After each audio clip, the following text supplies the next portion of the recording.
സഹിച്ച് ദുരിതപൂർണമായ തന്റെ 5 വർഷത്തെ ഓർമ്മകളാണ് ഉഷ ജോസഫിന്റെ കണ്ണിൽ തളം കെട്ടി നിൽക്കുന്നത്. 2021 മെയ് 3-നാണ് ഗർഭാശയത്തിൽ മുഴ കണ്ടെത്തിയതിനെ തുടർന്ന് ശസ്ത്രക്രിയയ്ക്കായി വണ്ടാനം മെഡിക്കൽ കോളേജിൽ ഉഷ എത്തിയത്. ശസ്ത്രക്രിയ കഴിഞ്ഞതു മുതൽ വയറുവേദന തുടങ്ങി.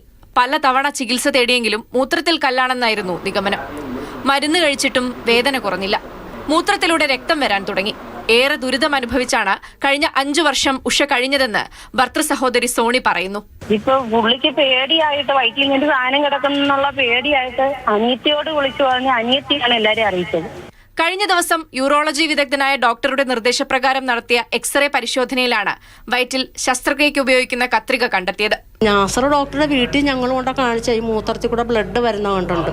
അപ്പോഴാ പുള്ളിക്കാരൻ ഡോക്ടറാണ് എനിക്ക് ഈ എക്സ്റേ എടുക്കാനും സ്കാൻ ചെയ്യാനും എല്ലാം കുറിച്ച് തന്നത്.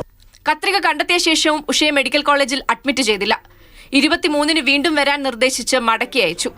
വാർത്ത പുറത്തുവന്ന വിവാദമായ ശേഷം ആശുപത്രി അധികൃതർ ശസ്ത്രക്രിയയ്ക്ക് സജ്ജരായെങ്കിലും തിരികെ വണ്ടാനത്തേക്ക് പോകാൻ പേടിയാണെന്ന് ഉഷ പറയുന്നു.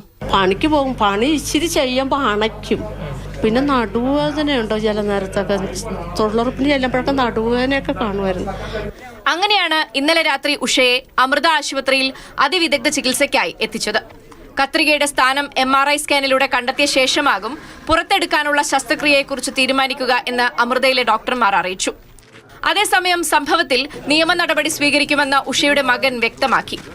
പണം വാങ്ങിയാണ് മെഡിക്കൽ കോളേജിലെ ഡോക്ടർ ചികിത്സിച്ചതെന്നും മകൻ പറഞ്ഞു. ഈ സർജറി ചെയ്തതെല്ലാം അവരുടെ വീട്ടിൽ പോയി കൺസൾട്ട് ചെയ്ത് അവരുടെ ഫീസ് കൊടുത്തിട്ടാണ് നമ്മൾ ലളിതാംബി ഡോക്ടറിന്റെ വീട്ടിൽ പോയി. നമ്മൾ ലളിതാംബി ആലപ്പുഴയിലെ വണ്ടാനം മെഡിക്കൽ കോളേജിൽ സംഭവിച്ച ചികിത്സാ പിഴവുകൾ മാത്രം മതി സർക്കാർ ആശുപത്രികളുടെ വിശ്വാസ്യത നഷ്ടപ്പെടാൻ.